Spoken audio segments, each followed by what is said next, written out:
All right, UFC Fight Night, Gamrot versus Salkilld, full card predictions, starting with the early prelim opener, going on to the main event on the main card. This card's pretty weak, so I'm going to try to make it quick.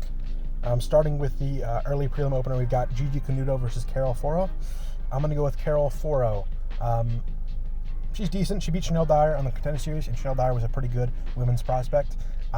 She's pretty small. I think both of them are actually pretty small for women's strawweight. They're both 115 pounds, obviously. But they're 5'2", which is pretty short for the division.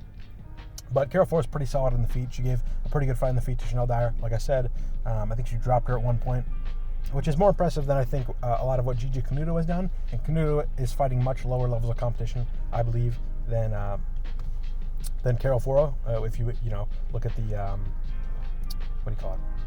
the Chanel Dyer fight. So I'm going to go with Carol Foro. Next fight up the card, Juliana Miller versus Ravina Oliveira. This fight's going to suck. Both these women are not very good at fighting. But Juliana Miller is a pretty 50-50 fighter. And I'm not just saying that because she is 4-4 in her career. That is right. She is 4-4, and she's in the UFC. And she was 3-3 at one point. But she's pretty, I don't know, some good, some bad. She beat Ivana Petrovic, which is a decent win. She lost to Carly Giudice, who's not terrible. Plus to Luana Santos, who isn't terrible. She lost to Veronica Hardy, which isn't a great loss, especially at the time. Veronica Hardy wasn't as good then as she is more recently. But Juliana Miller's losses aren't that bad, and she's got some wins mixed in with them. Whereas Ravina Oliveira, she's on 3 straight losses. All 3 of her fights in the UFC are losses. She lost to Tainara Lisboa, who's not very good, who also lost to Luana Santos, like Juliana Miller. She lost to Stephanie Luciano by finish, which is not very impressive. Luciano did finish her last fight. I think it was last week, right? I think it was the early prelim opener of the Serbia card. But she's not like an exceptional fighter or anything. And then she got finished by Chanel Dyer. It was pretty solid. So I don't hate that loss. It's just like I don't think that Ravina Oliveira is all that good. And I think Juliana Miller is like a little mediocre. So I think that the mediocre fighter will probably win this matchup. And Juliana Miller. Next fight up the card, Miles Johns versus Gianni Vasquez. I'm going to go with Miles Johns. This fight just got made on short notice. It was supposed to be Miles Johns versus Raul Rosas Jr.'s older brother. I can't remember his name. It was like David Rosas or something like that. But he's fighting instead Gianni Vasquez, who was formerly in the UFC for one fight. He fought Javid Bastrat, who's a pretty good prospect, and ended up losing. If I remember correctly, Javid is the not good one. Right, so that's a bad loss actually, or not a bad loss, but like the not as good as if it was fair. Let me just double check, make sure. I always confuse the two. Yeah, Javid is the one that's not good. Javid actually got cut from the UFC after beating Gianni Vasquez. I wasn't very impressed by either of their performances in that fight, especially Vasquez, the loser. And I think Miles Johns is a pretty decent fighter. He hasn't won in a while, but he has a win over Douglas Silva de Andrade, who's still a tough out for some of these newer guys.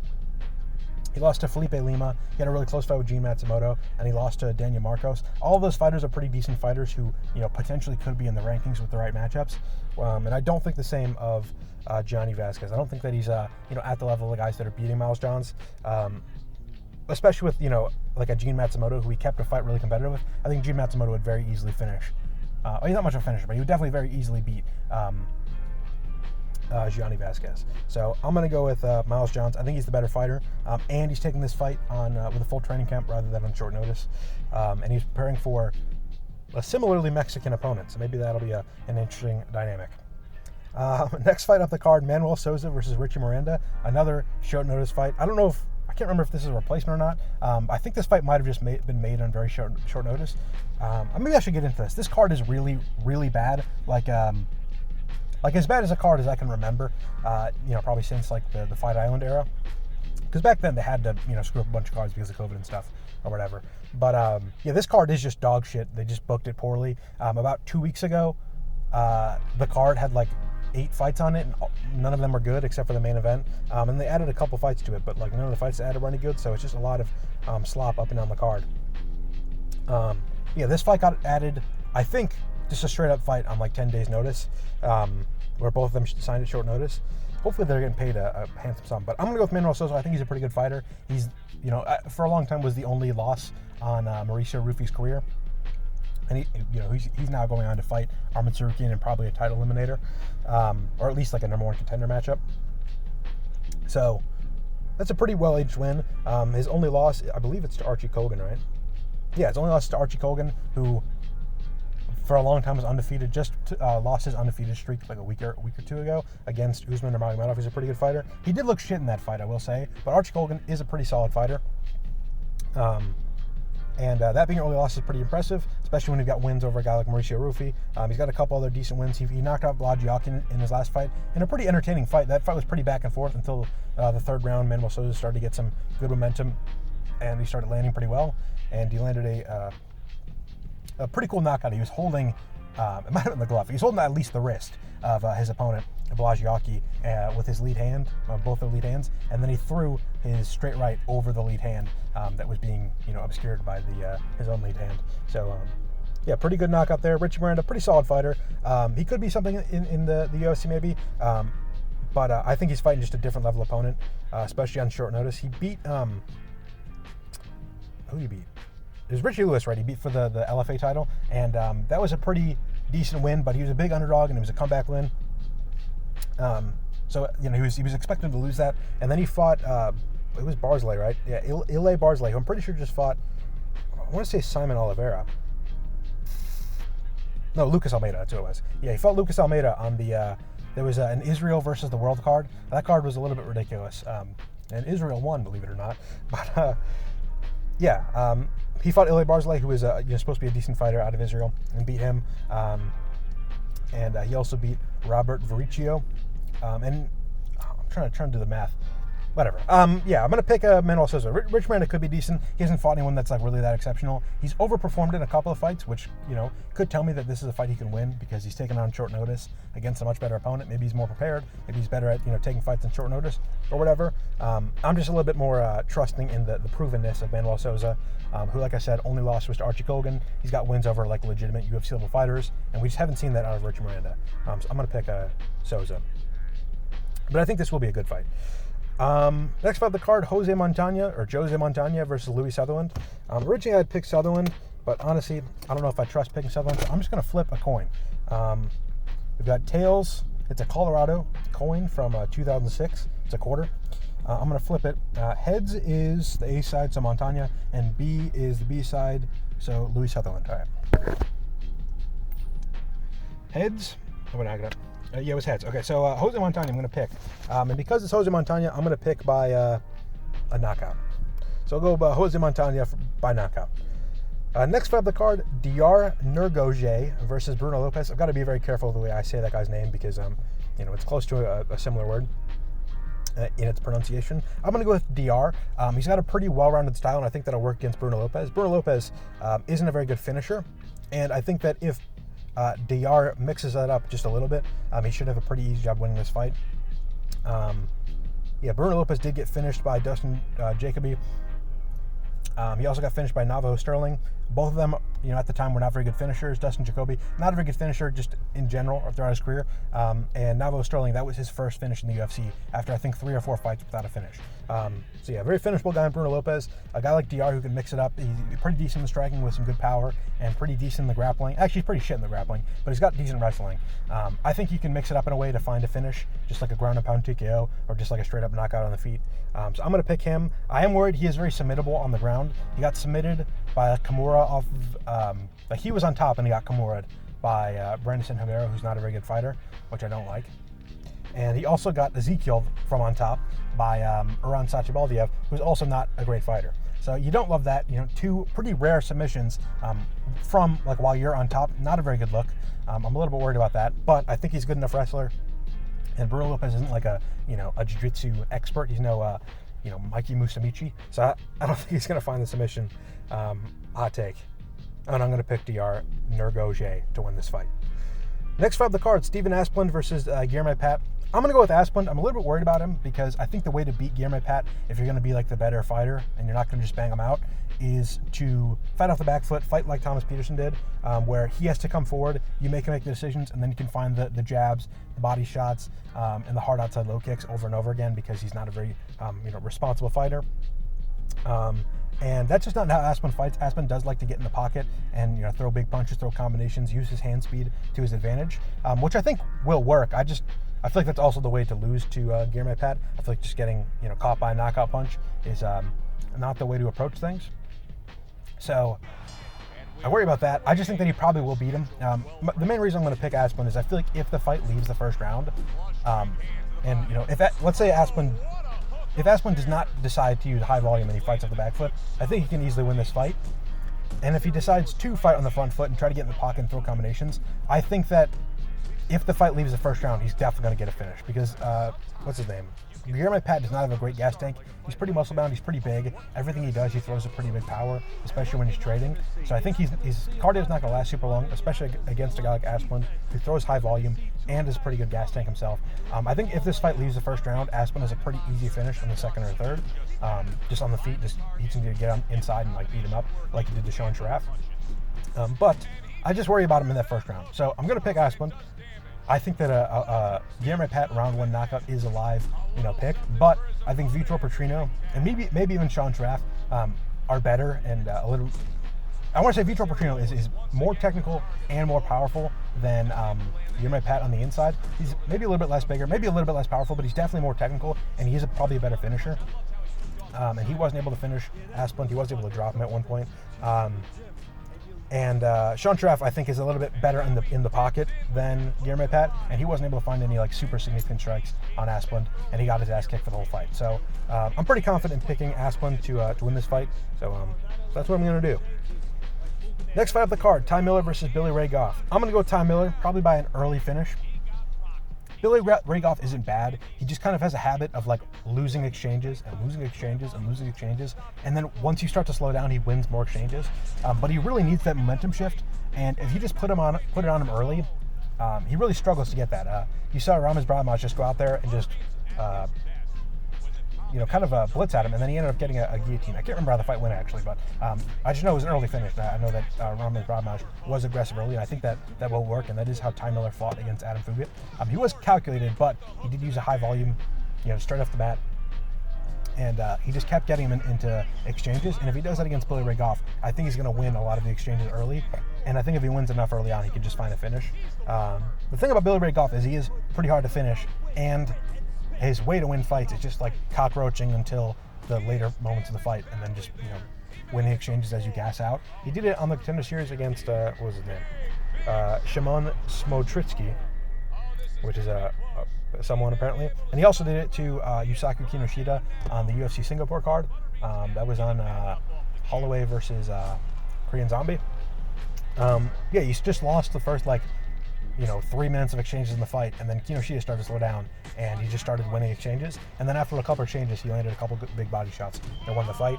I just don't think he's going to do that to Ty Miller. I think Ty Miller will win the exchanges by too much early on and just find a finish. So he landed a lot of strikes against Adam Fugit in the first round of their fight. I don't know why he can't do the same against Billy Ray Goff without slowing down, so I think he just finds a finish in the first round.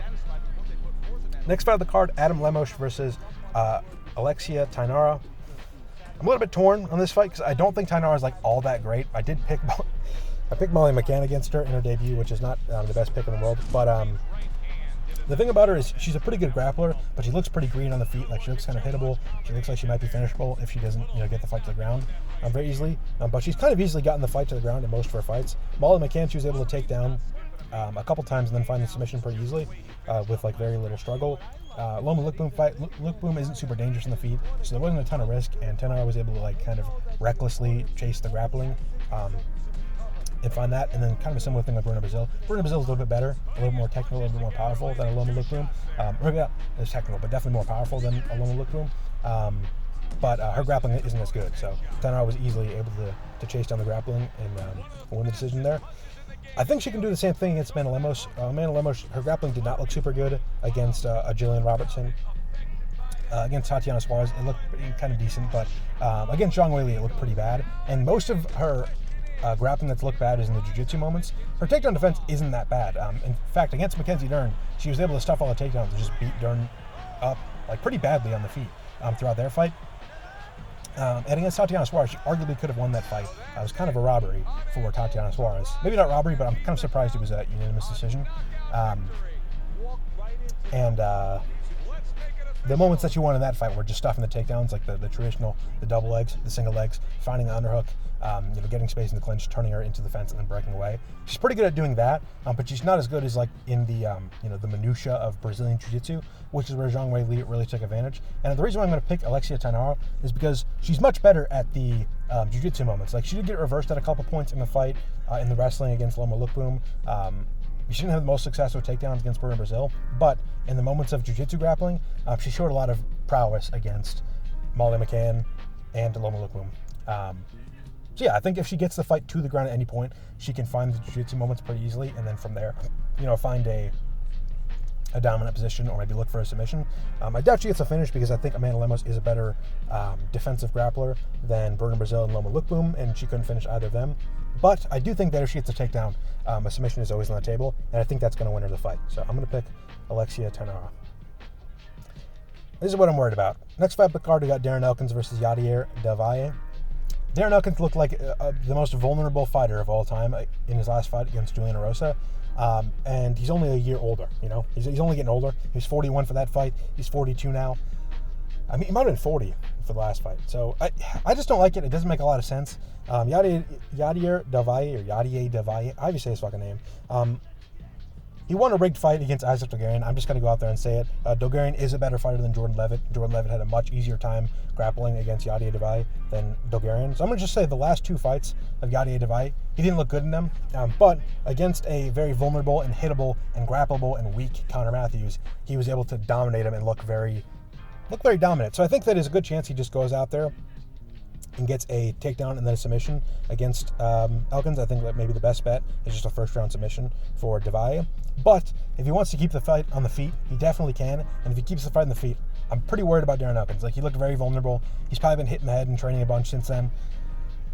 I just don't want to see it. He shouldn't be fighting. He really shouldn't. Like, you can't watch a Julian Erosa fight and tell me that Darren Elkins should ever get in an octagon again. And I am worried about this could be someone dying in the octagon. Like, he's that vulnerable on the feet. Like, everything that Erosa, who is not a power puncher by any means, every time that Erosa touched him, his legs went jelly, he'd fall down his face. Like, he just looked bad and vulnerable the whole time. He said in an interview like a week ago, he's like, this is going to be my last fight in all of combat sports. I'm not going to BKFC. I'm not doing anything where I'm getting punched or kicked ever again, which is smart. But it's like, dude, why are you getting in the octagon? Especially against a guy who's got potential to be pretty fucking dangerous. So I'm going to go with Yadier Davaye by a first-round finish. I'm worried about Darren Elkins. This could be a very, very dumb mistake by Elkins in the UFC, but I'll pick Davaye. It's just like, he should not be fighting. It's so irresponsible, I think. Yeah, on to the fucking co-main event. Jesus, this is the co-main. We've got Billy Quarantillo coming up to lightweight to fight Carlos Diego Ferreira. Speaking of guys who shouldn't be in the octagon ever again, we've got both of these guys. I'm going to go with Carlos Diego Ferreira pretty reluctantly. He looked really, really bad in his last fight. He looked pretty bad in his last two. Like, Grant Dawson's a really good grappler, so I'm not like super worried about someone's future if they got out grappled by Grant Dawson. But against Alexander Hernandez, Bruno Ferreira looked really slow and really hittable, which is not good. Billy Quarantillo is coming up from featherweight, so I think he's going to have a pretty good speed advantage. I just think that Diego Ferreira is a much more dangerous striker on the feet, and I don't think Quarantillo is going to engage because he rarely engages with people that have like an ability to hurt him on the feet. So I think Quarantillo is going to be pretty like fighting at distance. He's probably going to start picking apart Diego Ferreira, but I think Ferreira is going to get like 2 takedowns in rounds 1 and 3, and that's just going to win the fight. I think it's going to be a pretty low output fight, and I think that Diego Ferreira is just a little bit better, especially in like a low volume fight. So I'm going to Carlos Diego Ferreira. I can see him landing like a big strike in round 1 that gets a knockdown, and then in round 3 he gets like 2 takedowns, something like that. I just think it's going to be a boring fight that Diego Ferreira just like craftily wins because he's a pretty crafty, decent fighter. Like, he's a good fighter. If he fought more against better fighters in his prime, and got a couple wins together, I think he would be known as like one of those like old bastions of lightweight, like a Beneil Dariush or a Tony Ferguson or an Edson Barboza. But I think because he didn't have a ton of high profile fights and there was a bit of inactivity like during his prime, he kind of gets looked over. But he is like as good, maybe not as good, but if you look at the 2017 lightweight rankings, like he had a spot there in like the 10 to 15 area. He's a pretty good fighter, so I think that he's good enough to win this. And then on to the main event, the actual only good card of the fight. I think the only fight, at least men's fight, with ranked fighters. We've got Mateus Gamrot versus Quillan Salkilld. Another just impossible to pronounce main event. But I'm going to go with Gamrot. I just haven't been super, like, proven. What am I trying to say? Quillan Salkilld hasn't proven himself a ton to me. He hasn't fought, like, the greatest competition. You know, getting Anshul Jabli on your debut, don't love that. I mean, he's got a couple of decent regional fights. Like, he beat Don Marfan, I think, twice, who went on to lose in the UFC. You know, he's not the worst regional career. It's just, like, in the UFC, he's fought Anshul Jabli, who's not super good. He had a pretty competitive fight with Yanal Ashmouz, where the grappling was, like, it was definitely Salkilld was a better grappler, but, like, it was pretty competitive. And I'm worried about how well Salkilld can grapple over time, because he did slow down that fight after grappled a bit, and he didn't look that good on the feet. And then he fought Nasrat, had a good knockout, but Nasrat's not the best fighter, and we didn't see a ton of that fight. So, you know, I don't know. And then he fought Jamie Mullarkey and Beneil Dariush, both of whom are on their way out. They're both old, hittable, chinny, slow fighters. So I don't love either of those. I think Gamrot is a much different test. I think Gamrot is going to, you know, put the grappling on him. I will say Salkilld does have a decent style for beating Gamrot. He fights pretty well off the back foot and off the front foot, so he can fight off the back foot, make Gamrot come to him, and hurt Gamrot. And then if he ever hurts him, he can, you know, apply pressure and, you know, fight like Dan Hooker did. Just keep defending, and then anytime you have a moment to land a big strike, land the big strike, and then fight on the front foot as you have him hurt, which is somewhat how RDA fought. And he also fights, like, without, you know, long strides. Like, the reason why Espan Rivovic lost to Gamrot was because Gamrot, or a lot of what Espan Rivovic does is fight off of, like, stance switches. So he'll throw, like, a 1-2, and then as you back up, he'll shift into a stance switch, and then throw a lead head kick, or throw a body kick, or throw, you know, another combination. And that shift in a lot of his combinations led to him just being very predictable with takedowns. If you're shifting stances, you're going to have to square yourself completely. Your legs are going to be, you know, right across from each other. And if your legs are, you know, not ajar, you have no way to keep yourself balanced, and you're pretty easy to take down. And so Gamrot just took advantage of that over and over again. And that's not really going to be a problem for Salkilld. I just haven't seen him, like, have great grappling defense yet. You know, I think you need, like, above average, like, solid grappling defense to beat Mateusz Gamrot. And even if you do, it's going to be a competitive fight. Like, Arman Tsarukyan lost to him just because Gamrot can push such a pace, and it's a 5-round fight. So yeah, I just think that over the course of 5 rounds, I don't think that Salkilld is going to be able to consistently defend every takedown and, you know, find moments in 3 rounds to win 3 rounds without getting finished or, you know, really badly out-grappled in the last couple rounds. And other than that, he needs a finish, and he's not the greatest finisher. In a fight that was mostly grappling against Yanal Ashmouz, who's a much worse fighter than Mateusz Gamrot, Quillan Salkilld couldn't find the finish. The guys that he's finished in the UFC, Nasrat, that's actually a good finish. Nasrat's not super finishable. I can't really think of anyone else who's, like, had a highlight knockout over Nasrat. But the other people he's finished, Anshul Jabli got finished by Mike Breeden. Beneil Dariush might be the most finishable fighter in the UFC right now. Jamie Mullarkey might be number 2.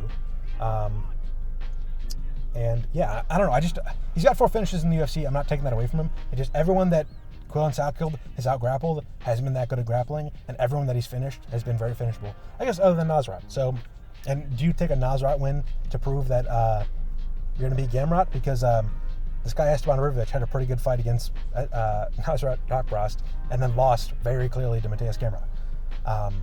You know, we've just seen a lot of fighters with better grappling, like better proven grappling than Quillan Salkilld lose to Gamrot. Like Ludovic Klein probably is a better grappler, or at least, like, we've seen better grappling from him than we've seen from Salkilld. And Gamrot easily holds him down for 3 rounds straight with no problems. And this is a 5-round fight. So I just think you have to be very proven for me to pick you against Gamrot. A guy like Charles Oliveira has some of the best wrestling in the UFC. You know, a guy like Arman Tsarukyan, who had a very competitive fight, has some of the best wrestling in the world. Maybe not, but in RF he's pretty good. And in the UFC he's among the best grapplers. And I just haven't seen that. And sometimes Gamrot does take fighters to competitive fights. I feel like he'd have a competitive fight with Khabib. He'd probably also have a competitive fight with Anshul Jabli. But he still wins a lot of those fights. So, and honestly, I think the Hooker fight wasn't the greatest decision. Like, I think that Gamrot probably should have won that decision. So, I don't know. And that's also a 3-round fight. And if that went 5 rounds, I don't think a lot of people are picking Hooker. So, yeah, I'm going to pick Gamrot. I just think you need a really high level of grappling to be able to beat him, or a really good ability to finish on the feet. And even then, like, who's finished Gamrot super easily, other than Oliveira, who's got some of the best wrestling in the UFC. So, yeah, I'm going to pick Mateusz Gamrot. Let me know if you agree or disagree with my picks. I know a lot of people are picking Salkilld, which I don't hate. He could be really good. He just hasn't proven a ton to me. And Gamrot is a very tough matchup, I think, for everyone.